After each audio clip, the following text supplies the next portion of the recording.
reflexión, debate y análisis para un relato cordial y amistoso. ¿En qué está pasando? Programa de coyuntura nacional e internacional, producido por el Instituto de Paz de la Universidad Distrital Francisco José de Caldas y PASUD. Escúchelo todos los miércoles de 8 a 9 de la noche en la UD 90.4 FM Estéreo.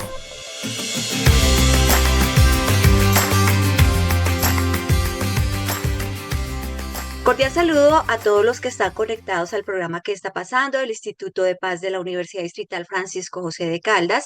Mi nombre es Sonia Díaz Granados y junto con la investigadora Cindy Sierra le damos la bienvenida a este espacio de investigación, análisis y reflexión que se emite los miércoles de 8 a 9 de la noche por la U 90.4 FM Estéreo, emisora de nuestra institución educativa.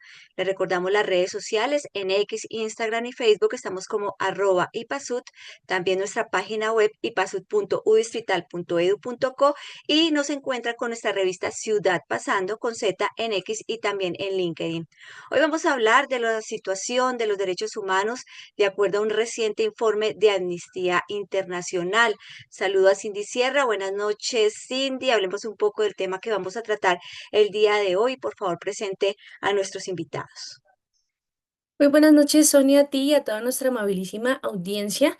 En efecto, hoy nuestro programa va a estar enfocado hacia la situación de derechos humanos, migraciones, espacio cívico, pero va a tener un énfasis en Colombia y en Venezuela. Recordemos que Amnistía Internacional acaba de lanzar o muy recientemente lanzó el último informe anual en el que reporta una serie de violaciones graves a los derechos humanos, hacen campañas para exigir justicia, libertad y dignidad para todas las personas.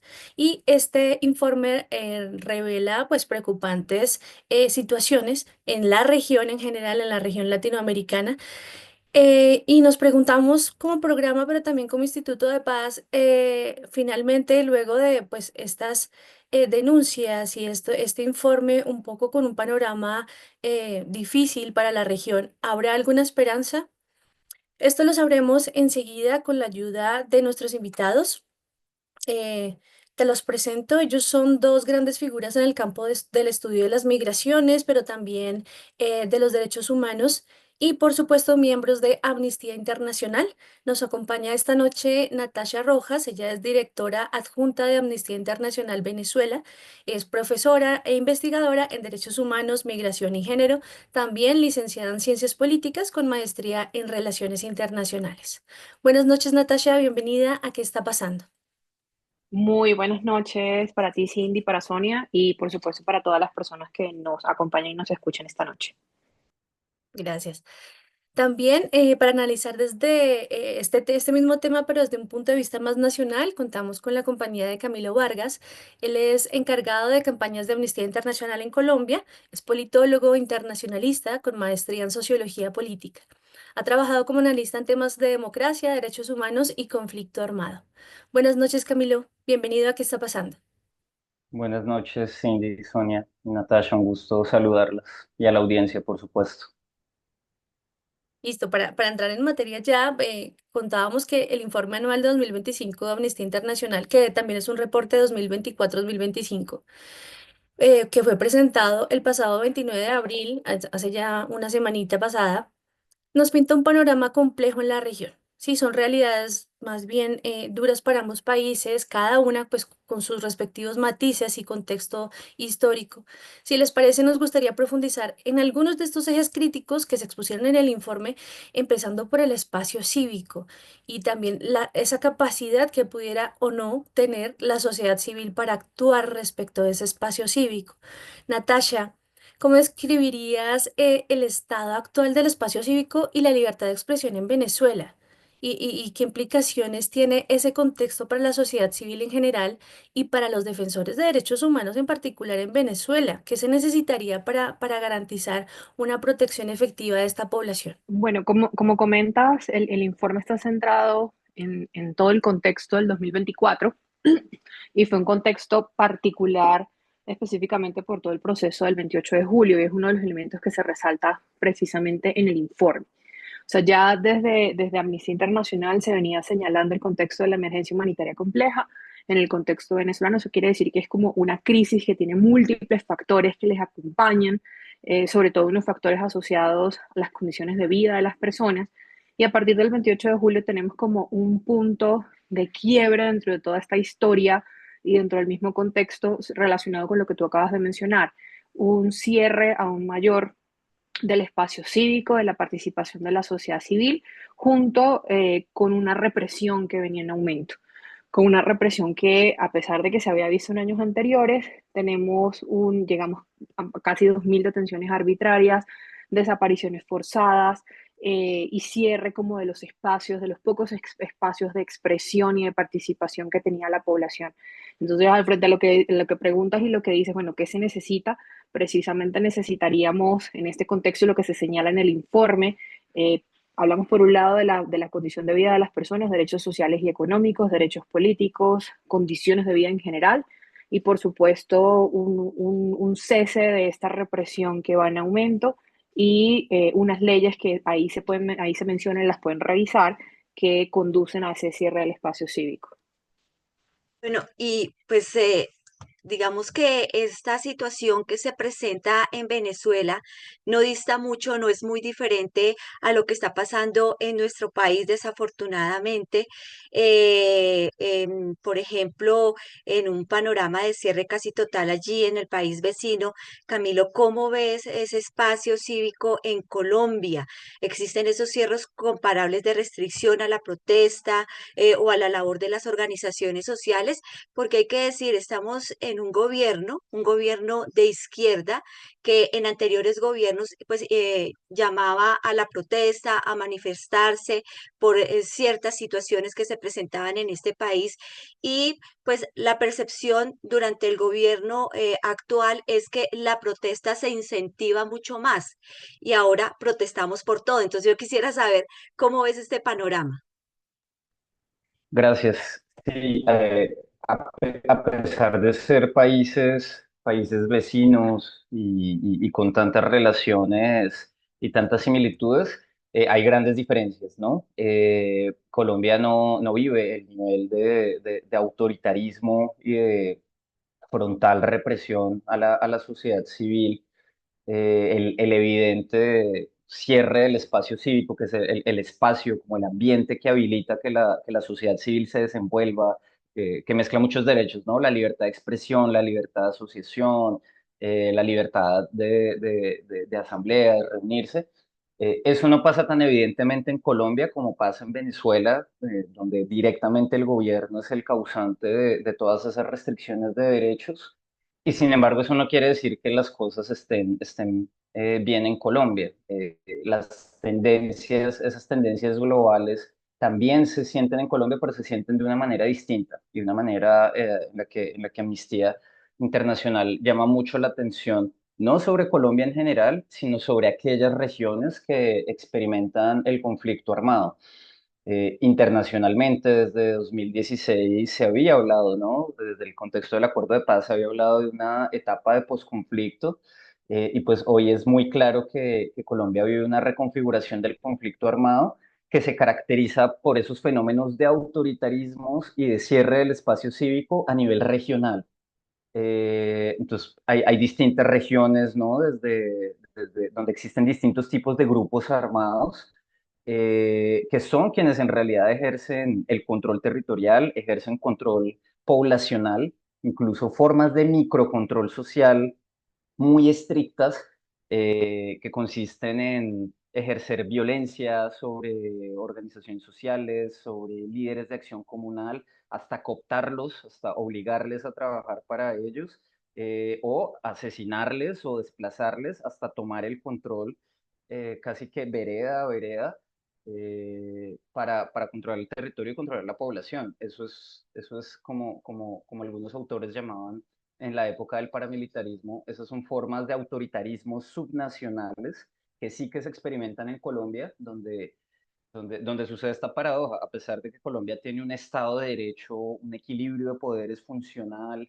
unas instituciones muy garantes de derechos en el papel, hay territorios donde ese Estado simplemente no aplica y hay otras organizaciones, unos grupos armados que ejercen un control autoritario, con estas características que estaba mencionando, y en esos territorios, pues el espacio cívico está supremamente afectado. Y estamos hablando de todos los territorios controlados por el ejército gaitanista de Colombia, al norte, en la mitad y el norte del país, territorios como las zonas fronterizas con Ecuador, tanto en Nariño como en Putumayo, como a todo lo largo del sur del Putumayo, estamos hablando del Catatumbo, estamos hablando del norte del Cauca y de gran parte del suroccidente. Y en realidad lo preocupante es que son varios lugares distintos donde sí que se experimenta este cierre del espacio cívico y de una forma además que es bastante violenta, que se refleja en graves violaciones a los derechos humanos que se siguen presentando, como el asesinato de personas defensoras a los derechos humanos. Es un ejemplo muy crudo de cómo en Colombia se vive a su manera el cierre del espacio cívico. Sí, pero pues además de eso, de esa persecución, asesinatos a líderes sociales de derechos humanos, y usted lo explica muy bien, Camilo, el hecho de que haya autoritarismo, pero por parte de grupos al margen de la ley. Esto podría ser muy diferente a lo que está pasando en Venezuela, donde el autoritarismo pues es por parte del gobierno nacional. En este caso, podríamos decir que hay una ausencia, una falencia por parte del gobierno nacional frente a lo que está pasando en esa crisis de orden público que, como usted dice, vive, y como lo vemos todos, vive en muchas regiones de nuestro país y que desafortunadamente, por X o Y razón, no sé qué es lo que está pasando con el gobierno para que haya esa autoridad por parte de estos grupos ilegales, de la guerrilla, disidencias, de paramilitarismo, para que sigan pues con este actuar y amedrenten a la sociedad civil. Sí, sí. Después de una época de relativa tranquilidad en términos de que las múltiples violaciones a derechos humanos que experimenta la población en Colombia en muchas regiones descendieron significativamente hacia 2014, 2015, 2016, 2017. Desde más o menos 2018 se vive un repunte. Eh, es claro que los gobiernos desde ese año no han hecho la tarea de traer la presencia civil del Estado a muchos de esos territorios que históricamente han vivido el conflicto armado en Colombia. El resultado es que ese vacío de Estado, y no solo el Estado militar, no es una cuestión de solo seguridad ni de militarización, es la construcción de las instituciones civiles del Estado que proveen toda la serie de derechos que tiene que garantizar el Estado, no se han construido, esos vacíos los han llenado los grupos armados. Y por eso es que hoy el informe en 2024 señala que Colombia sigue viviendo una grave crisis de derechos humanos, a pesar de que se han hecho esfuerzos, ¿no? Y hay que reconocer los esfuerzos, hay una política de paz total que ha planteado una estrategia de múltiples diálogos de paz. A pesar de esa política se siguen viviendo estas violaciones a derechos humanos, tanto en contextos donde se avanza la política de paz total, como en contextos donde se ha reactivado directamente la confrontación entre el Estado y estos grupos. Y nuestro llamado concreto, el llamado concreto de Amnistía Internacional es a la protección de la población civil, porque ni en contextos de guerra ni en contextos de paz el Estado está cumpliendo su función de proteger a la población civil. Y dentro de esa población civil está descuidando a quienes defienden los derechos de la población en esos territorios, que son las personas defensoras de los derechos humanos. De acuerdo, Camilo. Queríamos preguntarte esto más adelante, pero ahora que estamos hablando de de esos territorios más golpeados por las violaciones de derechos humanos en Colombia, ¿cómo describirías la situación precisamente en derechos humanos de esos territorios rurales más afectados por el conflicto armado y la presencia de estos actores ilegales de los que nos hablas? Hablamos un poquito de la función del Estado para garantizar, o ese llamado más bien que haces y que hace en general Amnistía, para que el Estado tome más cartas en el asunto. Pero ¿cómo puede la sociedad civil ayudar a garantizar, por lo menos a visibilizar, para lograr de algún modo mitigar estos abusos persistentes lejos como de esos centros de poder? Tú sabes que pues Colombia finalmente es un país muy centralista. ¿Qué puede hacer la sociedad civil frente a esto, Camilo? Ujú. Yo creo que la sociedad civil que sufre directamente la mayor parte de estas violaciones a derechos humanos está haciendo ya bastante. pero sí que falta solidaridad de parte de la sociedad civil que está en contextos como las ciudades grandes, y que no experimenta estas situaciones directamente. En ese sentido, Amnistía Internacional siempre hace un llamado a no normalizar las violaciones de derechos humanos, que es algo que aplica por igual a las situaciones de las regiones de Colombia que están en conflicto, como a la situación de toda la población migrante, que viene desde Venezuela y desde otros países también, que experimentan grandes desafíos y están sujetos a grandes violaciones de derechos humanos, pero que de tanto salir todos los días en las noticias, de tanto ser problemas con raíces estructurales que son un poco difíciles de entender y que son difíciles de solucionar, son problemas son problemas, las violaciones de los derechos humanos, que se terminan normalizando, y termina habiendo muy poca solidaridad con las personas que son víctimas de estas violaciones, al punto que es algo que hemos hablado mucho, tanto con el equipo de Natasha como con nuestro equipo. Se termina pensando que el problema es la migración, que el problema son los desplazados, que el problema son los líderes sociales, que el problema es la minga que viene y fastidia a toda la ciudad, cuando el problema son las violaciones a los derechos humanos que todas estas poblaciones están sufriendo. Y es bueno tener solidaridad, informarse de por qué está pasando, por qué estas poblaciones, por ejemplo, vienen hasta Bogotá a manifestarse, a exigir cosas, por qué las vemos por ahí, y tener solidaridad, porque en buena medida, por lo que hacemos campaña en Amnistía Internacional, es porque un Estado como Colombia asuma las responsabilidades que tiene con todas estas poblaciones vulnerables. Creemos que tiene la capacidad de hacerlo, además, sabemos que son problemas desafiantes, pero tiene la capacidad de hacerlo, muchas veces tiene las normas, las herramientas legales para hacerlo, y lo que le falta es la voluntad política y la coordinación administrativa para poner en práctica, las garantías como decíamos antes, en el papel desde su constitución política, tiene un Estado como Colombia. Así es, Camilo. Y en Venezuela, por ejemplo, el reporte nos hablaba de regiones como el arco minero del Orinoco, que también enfrentan una violencia importante por cuenta de la minería ilegal, bueno, y de otras actividades económicas que se dan allí y que afectan gravemente también a pueblos rurales, pero específicamente indígenas. Natasha, ¿cómo ven la situación en esos territorios que son un poco más periféricos? ¿Qué debería hacer allí el Estado para protegerlos? Y también la pregunta de la sociedad civil, ¿cómo puede la sociedad civil visibilizar o dar cuenta un poco más de lo que allí está ocurriendo? Bueno, mira, la situación y como bien decía Camilo, uno de los elementos que se muestra en el informe, y creo que como una de las grandes conclusiones del informe es como ese aumento de los autoritarismos, pero sí puedes ver como esas diferencias en cada uno de los reportes nacionales, las diferencias que puede haber entre un Estado que tiene alguna voluntad, así sea medianamente dentro del ejercicio, y otros estados donde ellos mismos son responsables directos de este tipo de violaciones. Y es lo que pasa precisamente en el contexto de Venezuela y específicamente en esa zona de todo el arco minero y otros pueblos en condición de mayor vulnerabilidad como las poblaciones indígenas.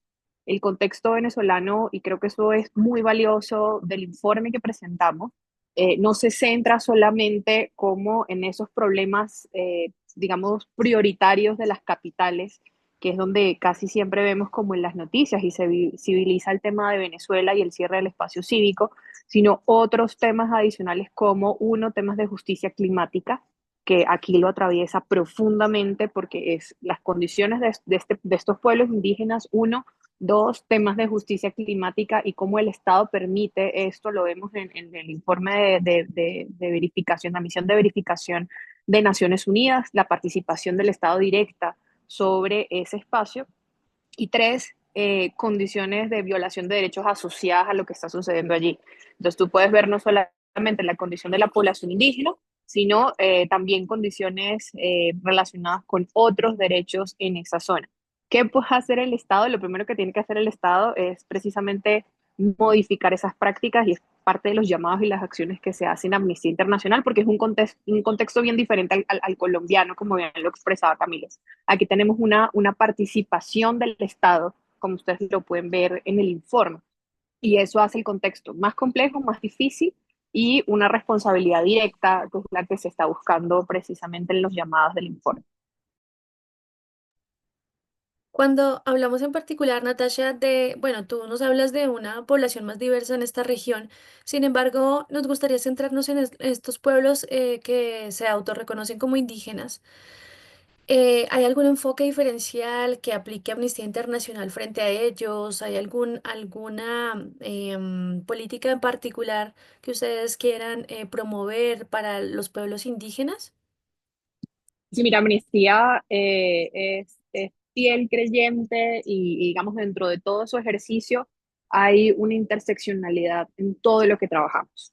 Esa interseccionalidad y específicamente en nuestro trabajo, por ejemplo, aquí en nuestro equipo Colombia de Amnistía Internacional Venezuela, utilizamos este enfoque interseccional para referirnos a las condiciones y la vulneración de derechos que puede ocurrir en las personas. Por ejemplo, en este caso particular de los pueblos indígenas que mencionas, también empezamos a ver que son pueblos que han tenido que migrar. Primero sufrieron procesos de desplazamiento interno en Venezuela, que eso es un tema muy poco trabajado a nivel global. Muy poco se habla del desplazamiento y la migración interna venezolana porque es un fenómeno, entre comillas, nuevo. Y cuando cruzan el territorio hacia Brasil, por ejemplo, o incluso ya ha llegado población indígena a Colombia, aplicamos este enfoque para entender que hay unas condiciones propias que pueden generar unos riesgos por la misma movilidad humana y dos, asociadas a su condición particular. Uno, de tener que dejar sus territorios y llegar a ciudades y a contextos que no son, no se parecen en nada a lo que conocen, ¿no? Y allí, por ejemplo, puedes conseguir incluso las condiciones especiales de las niñas, por ejemplo, algo que también se ha mencionado en algunos espacios. Y como te mencionaba hace un momento, esto también lo cruza o lo atraviesa todo lo que tiene que ver con justicia climática y su relación con los derechos humanos. Ahora que hablas, Natasha, del tema migratorio, nos parece pues nosotros desde el Instituto de Paz y la línea de territorios y migraciones hemos venido como reportando y haciendo un análisis de esas migraciones que, como tú bien dices, parecen nuevas, pero en primera medida no lo son y en segunda medida pues fueron un gran boom, eso sí, en su momento más o menos hacia 2015, y que tuvieron un impacto importante en toda la región suramericana y en el mundo en general, pero particularmente en Colombia. Por eso casi siempre buscamos entender un poco más, cada vez más detalles de este fenómeno migratorio. Y ahora con la presencia de ustedes, nos gustaría saber, Natasha, también un poco cuáles son esos desafíos que más reporta el informe de Amnistía, el último, respecto de las personas migrantes y refugiadas venezolanas.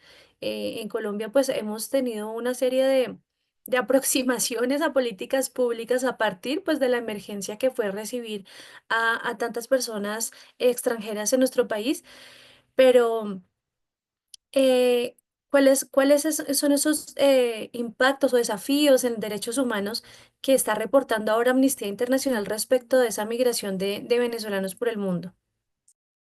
Bueno, para empezar, quiero retomar una frase de algo que mencionaba Camilo y es algo que busca el informe es no normalizar la violación y vulneración de derechos. Y esto es algo que vemos con muchísima preocupación relacionada con los flujos migratorios. O sea, como que lo que tú mencionabas, Cindy, como que el proceso ha sido ya tan largo, uno, que no podemos llamarle coyuntura, ya es un proceso estructural. Moverse es parte de nuestra naturaleza humana y no solamente humana, sino de muchísimas otras especies buscando sobrevivir. Y algo que señala el informe es, en términos generales, en el mundo y sobre todo en la región, el fenómeno de la migración ha venido en aumento en los últimos años, producto de los elementos que ya mencionábamos, el aumento de los autoritarismos, problemas relacionados con impactos del cambio climático, represión, cierre del espacio cívico. Eso ha hecho que la gente se vea obligada a migrar y eso es importante. Esa migración forzada donde no hay una voluntad realmente de las personas. Y en general en América algo que resaltamos es que la respuesta ha sido una respuesta dada de la seguridad. Entonces, en los últimos años, y específicamente en el 2024, Vemos un endurecimiento de las fronteras, un endurecimiento de las políticas, mucho más restrictivas, pese a que veníamos de unos años anteriores donde había una flexibilización y una política un poco más de puertas abiertas en los últimos años. El año pasado estuvo marcado por eso. En el caso específicamente de la población venezolana que llega a Colombia, se señala, en algún momento Amnistía lo hace y resalta como la importancia del estatuto temporal que le da como ese tránsito a las personas migrantes a poderse regularizar. Y algo que destacamos es la necesidad de la regularización para la garantía de otros derechos. ¿Pero qué quiere decir esto? La regularización es un paso necesario, pero no suficiente para preservar y garantizar la dignidad de las personas. Y esto es precisamente uno de los temas que vemos. A pesar de los esfuerzos que se han hecho, se presentan retrocesos en los procesos de regularización y a pesar de que se dé ese proceso de regularización, las condiciones de vida de las personas siguen siendo muy precarias. Entonces ahí puedes encontrar, por ejemplo, todo lo que está relacionado con derechos sociales y económicos. Esto no es parte del informe, pero fue un ejercicio que hicimos desde Amnistía el año pasado también, donde hicimos un ejercicio con la población migrante y resaltaban con muchísimo énfasis el tema de la vivienda, por ejemplo, el tema del acceso a la seguridad social en su totalidad, seguridad social, o sea, temas de pensión, temas de inserción a todo el sistema de seguridad social. Entonces, creo que hubo un enfoque muy grande en el tema de regularización que presenta un retroceso, pero eso no ha solventado las necesidades básicas de las personas y es algo que resaltamos en el informe, que lo pueden ver allí específicamente como esas condiciones de vida de la población migrante. Sí, algo que resaltaban cuando ustedes estaban presentando el informe y era el hecho de ese apoyo de otros países, digamos que esa crisis de multilaterismo que existe en el mundo. Vemos que realmente hay personas que están sufriendo, que están siendo vulneradas, pero muchos países hacen oídos sordos a lo que está sucediendo. Yo quisiera saber, Natasha, siguiendo con el tema de la migración, sabemos que Colombia ha sido uno de los países que más ha apoyado a los migrantes, y quisiera traerlo a colación a raíz pues de el año pasado las elecciones a mitad de año en Venezuela. Yo creo que todos presenciamos esa ilusión que tenían muchos venezolanos de que no siguiera Nicolás Maduro en el poder. Sucedió todo lo contrario. Digamos que esto fue un reinicio nuevamente de esa migración a otros países latinoamericanos, acá a Colombia, de estos venezolanos y la decisión de los que estaban acá de quedarse a raíz pues de esa decisión en las elecciones del año pasado. Sí, bueno, hay varios elementos que mencionamos y ya no están en el informe, pero los puedes conseguir en otros pronunciamientos que hemos hecho desde Amnistía. Y es, digamos, la migración ha tenido como diferentes etapas asociado, uno, al propio contexto, como bien mencionas. Con ese pico que mencionaba de represión después del 28 de julio, tenemos una nueva etapa con unas características diferentes de la población. Y después del 28 de julio tenemos una migración con unas características que probablemente no tenía un acento tan grande en flujos anteriores, y son personas defensoras de derechos humanos. Personas defensoras de derechos humanos que tienen que huir de Venezuela en unas condiciones muy precarias. Su primer punto de llegada es Colombia, porque pues es como un destino natural, ¿no? Y es donde puedes rápidamente poder atravesar, donde están enfrentando grandes obstáculos para su proceso de regularización y permanecer en Colombia. Hay muchas otras personas que buscan un poco la salida a través de Colombia para llegar hacia otros países. Y algo de lo que sí hemos dicho en Amnistía es precisamente que la gestión de estos flujos migratorios, sean personas defensoras de derechos humanos o la ciudadanía en general, es lo que mencionabas. Son políticas y acciones conjuntas a nivel regional, porque precisamente ocurre esto, ¿no?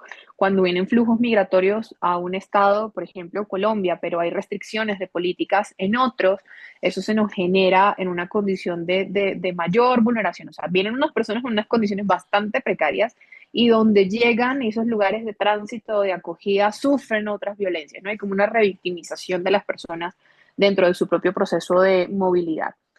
Esto no es parte del informe porque pues esto es un fenómeno de este año. Por ejemplo, algo que estamos empezando a ver es lo que llaman, entre comillas, la migración inversa, cómo hay endurecimientos de políticas migratorias en Estados Unidos y esta visión de securitización de la migración. Estamos viendo un retorno de la población migrante, eso ya lo ha reportado Migración Colombia, y pues esto genera un impacto a la institucionalidad y a la capacidad del Estado en su capacidad de respuesta. Sí, a eso iba yo, Natasha, esa llegada de nuevamente del presidente Donald Trump a Estados Unidos, eso afecta obviamente mucho por esas políticas migratorias que incentivó desde el otro día de que llegó al poder, de que pues ya está como presidente. Entonces, este hecho, ¿cómo lo han visto, Natasha, desde Venezuela? De que pues muchos venezolanos son estigmatizados allí, pues no solo venezolanos, latinoamericanos, vemos lo que pasó con también con salvadoreños que llegaban a este país, ¿sí? Desde Estados Unidos con la cabeza agachada porque tenían, los estigmatizaban porque tenían un tatuaje, les decían que eran del Tren de Aragua, entonces igual venezolanos y de otros países latinoamericanos, ¿cómo vieron esta situación? Y ha sido la reacción, obviamente, del gobierno de Venezuela frente a estas disposiciones del gobierno norteamericano. Bueno, la situación es bastante crítica porque la migración venezolana, si lo vemos de cerca, ha sido una migración bastante huérfana.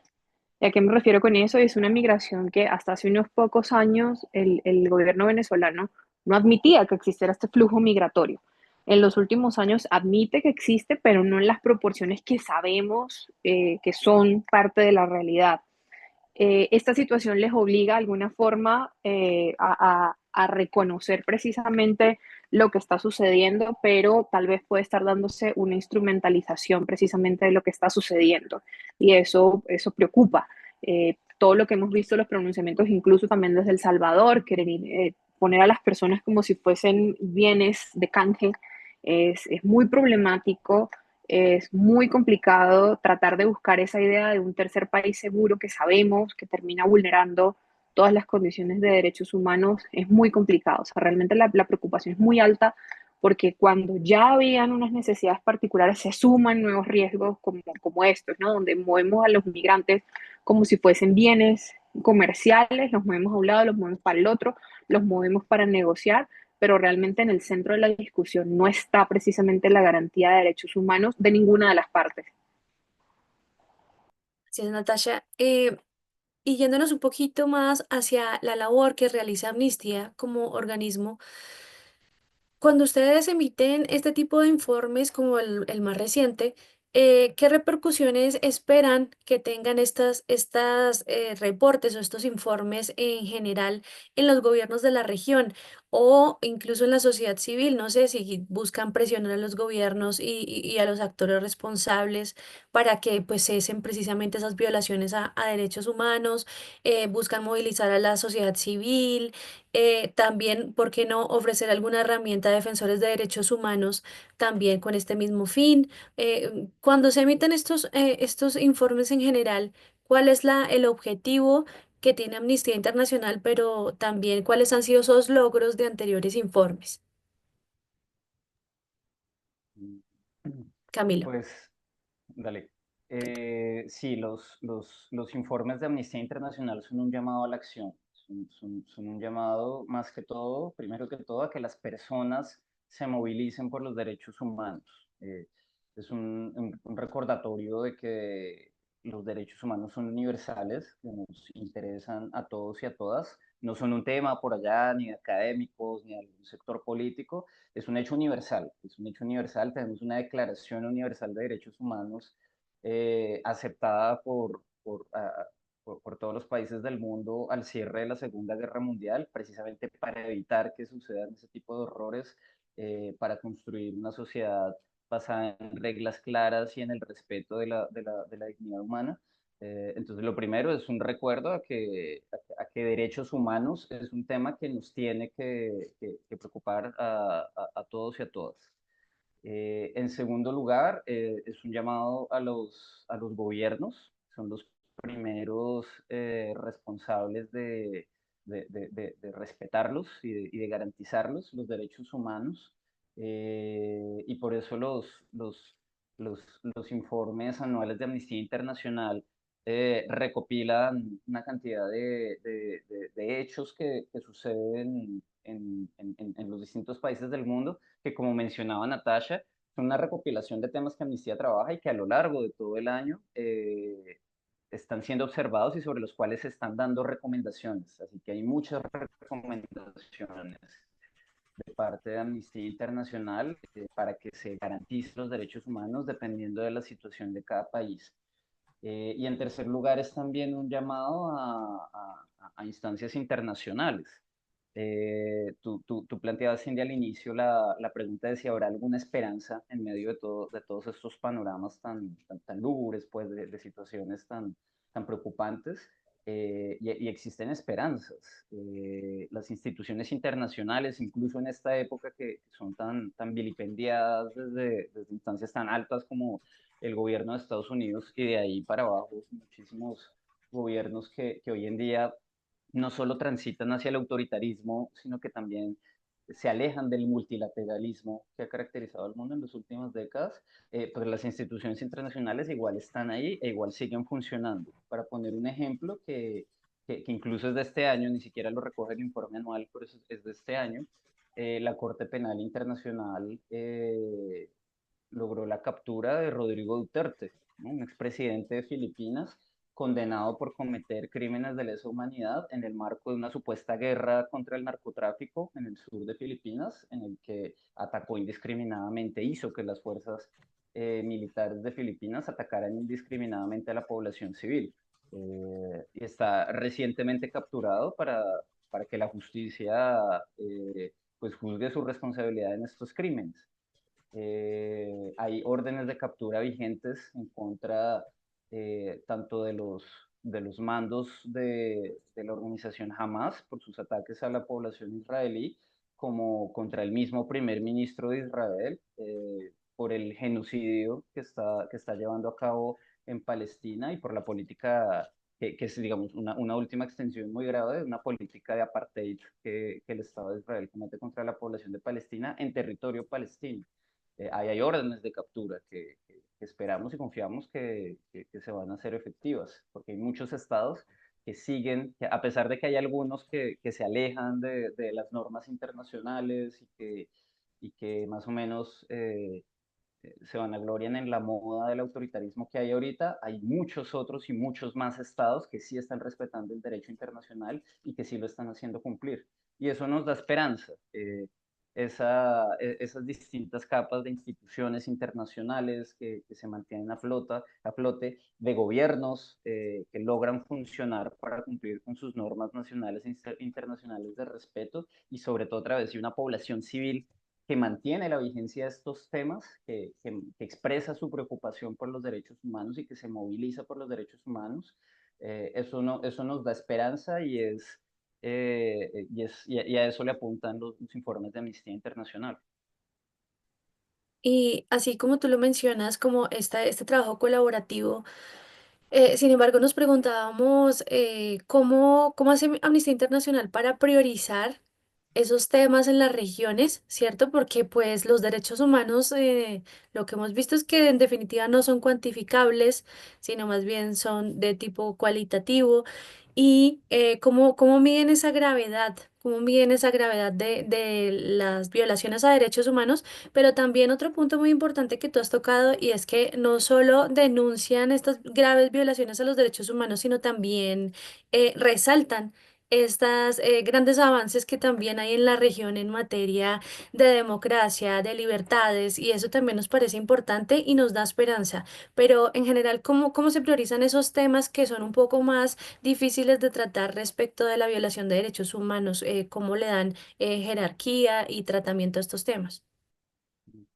Pues mira, en ese sentido, y Natasha también podrá hablar desde la experiencia de Amnistía de Venezuela, pero en ese sentido es precisamente algo que viene muy del activismo por los derechos humanos, la misma preocupación de personas activistas preocupadas por distintos tipos de derechos humanos, por sus derechos civiles y políticos, por el reconocimiento de la equidad de género, de la diversidad, por el acceso a los derechos económicos, sociales, culturales y ambientales, que son una enorme preocupación el día de hoy.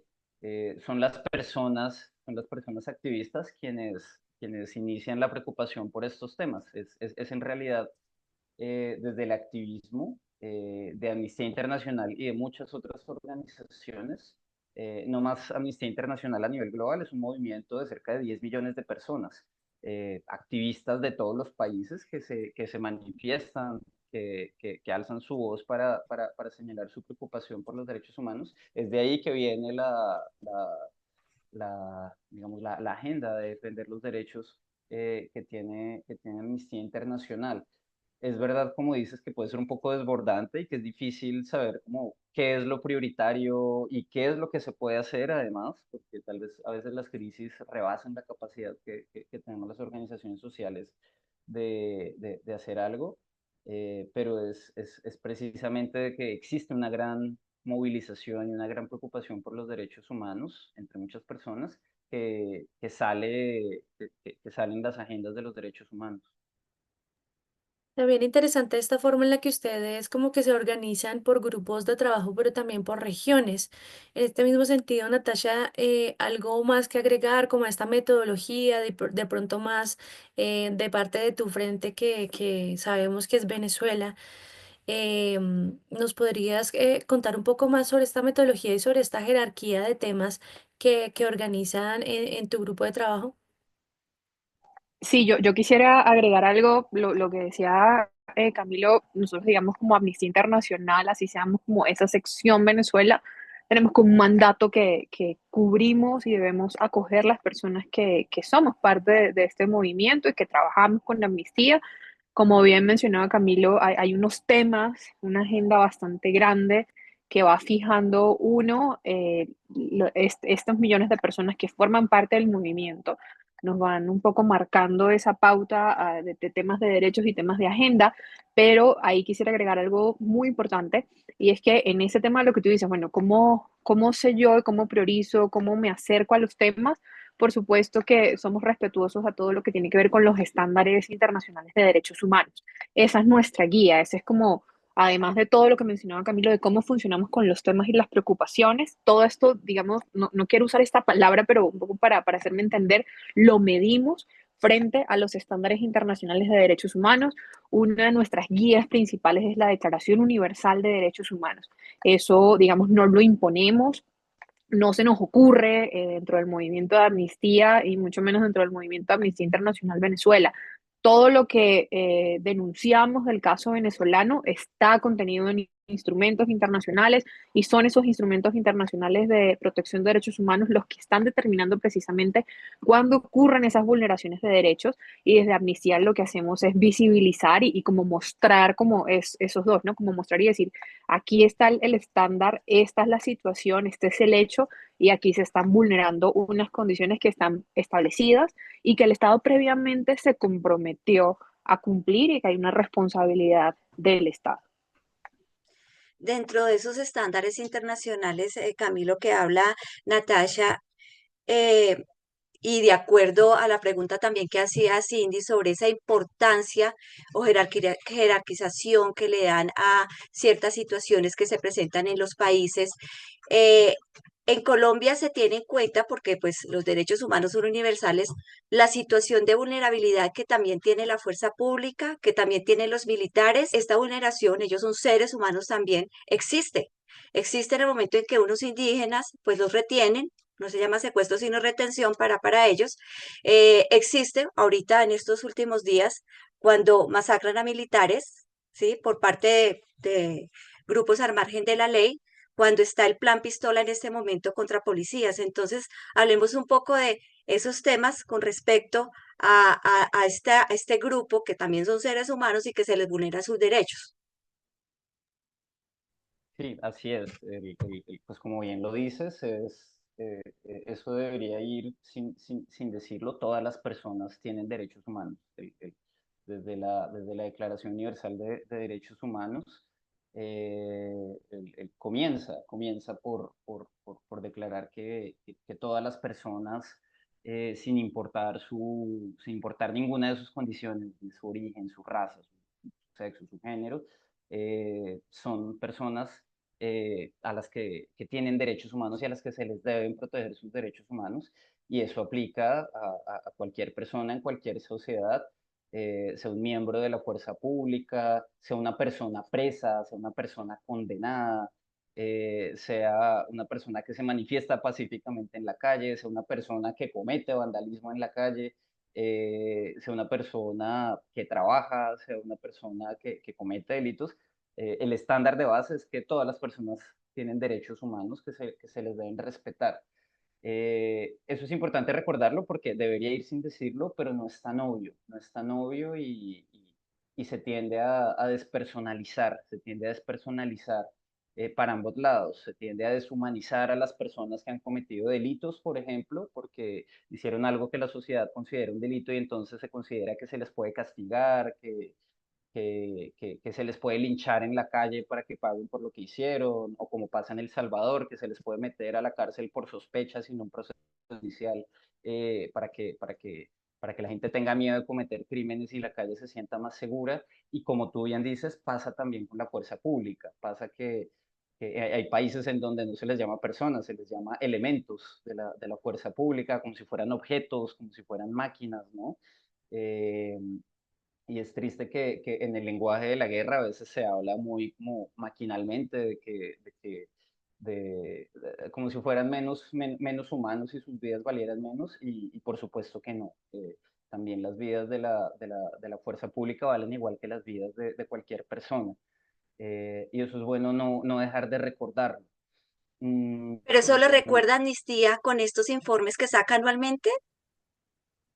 El hecho de este claro, grupo de personas, estas instituciones como la policía, como el ejército. claro que sí, claro que sí.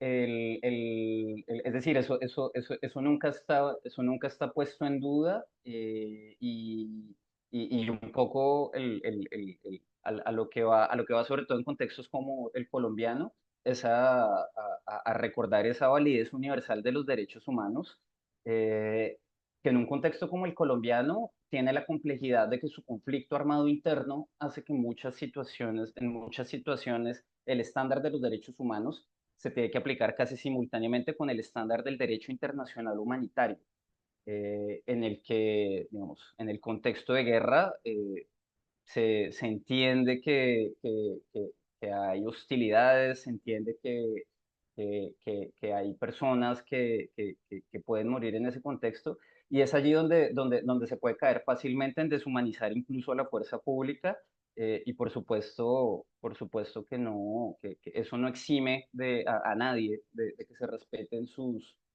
derechos humanos. Pero es un gran problema en Colombia y es un problema que afecta tanto a la fuerza pública como al resto de la población. El hecho de que se confunda por el contexto colombiano hasta dónde se deben respetar los derechos humanos, con la excusa de que hay un conflicto armado. Eso afecta a la fuerza pública y eso también es afectado por la fuerza pública, por ejemplo. Algo que recuerda el informe de Amnistía Internacional, y que es como la segunda gran advertencia que hace Amnistía sobre Colombia en este capítulo, es que una es la grave crisis de derechos humanos, pero un segundo elemento que es muy preocupante es la impunidad, el alto nivel de impunidad, que es una impunidad que se vive tanto frente a las violaciones de derechos humanos que sufre la población civil, o que hoy en día, por ejemplo, sufren los miembros de la fuerza pública que están siendo atacados por fuera digamos, de las reglas del derecho internacional humanitario, como está sucediendo con el Plan Pistola.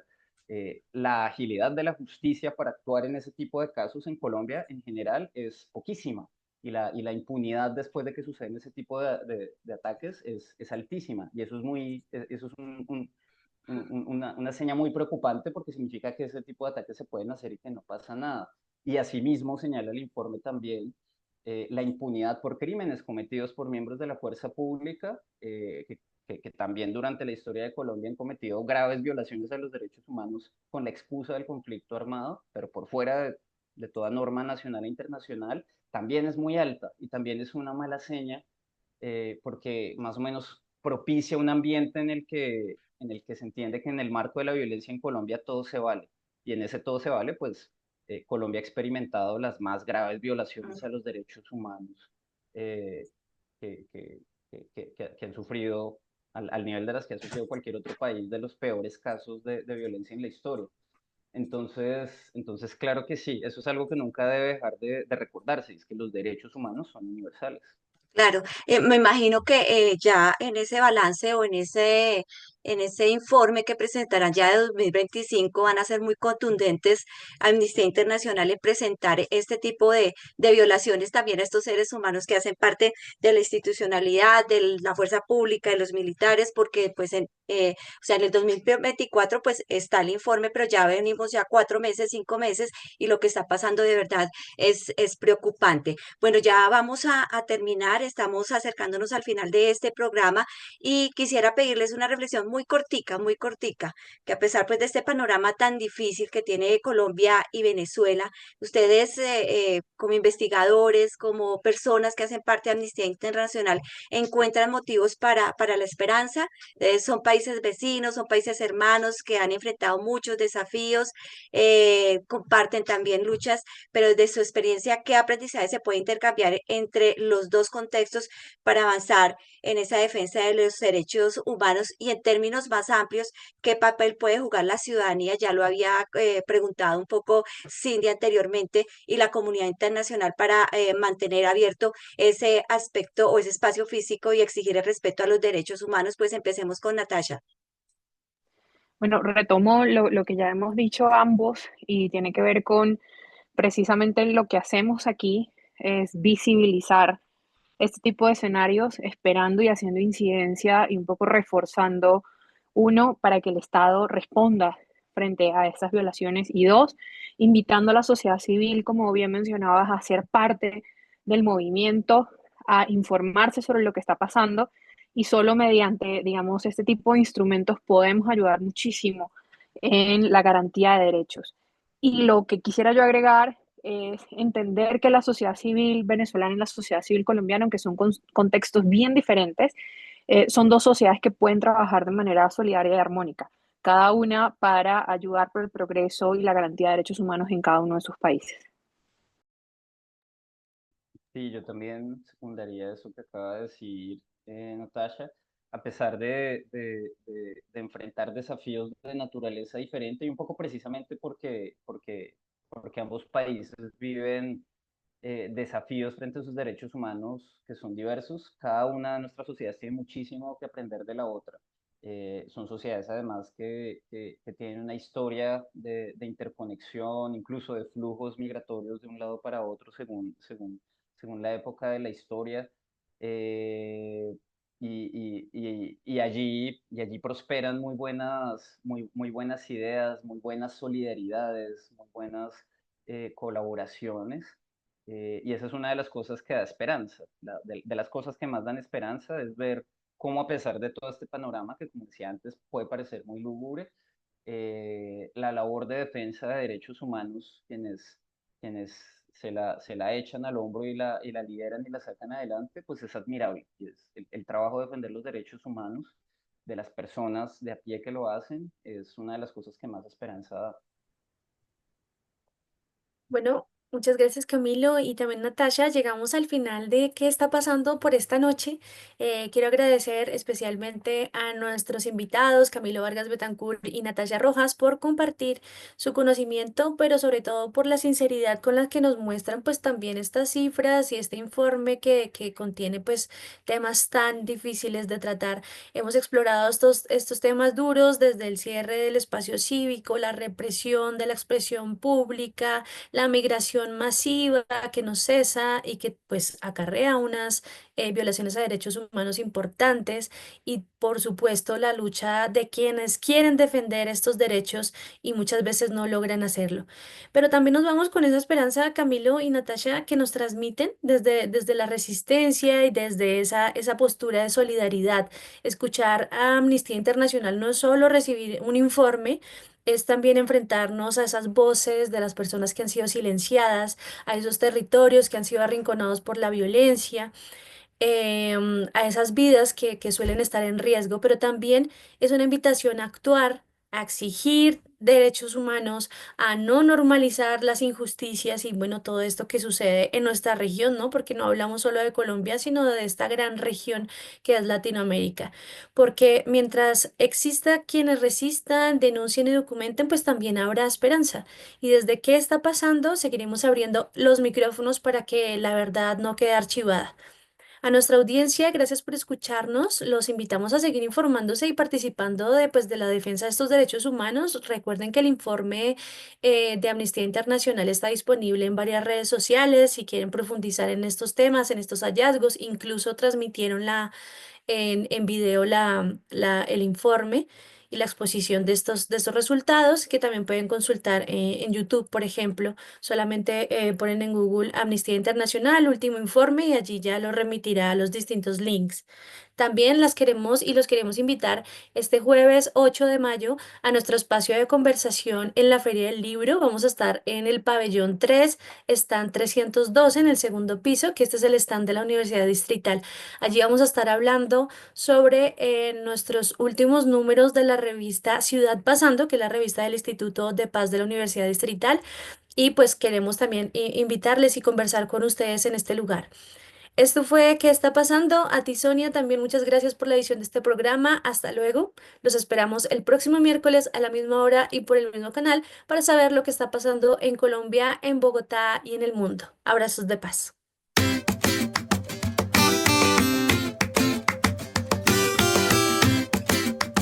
Reflexión, debate y análisis para un relato cordial y amistoso. ¿En qué está pasando? Programa de coyuntura nacional e internacional, producido por el Instituto de Paz de la Universidad Distrital Francisco José de Caldas y PASUD. Escúchenlo todos los miércoles de 8 a 9 de la noche en la UD 90.4 FM Estéreo.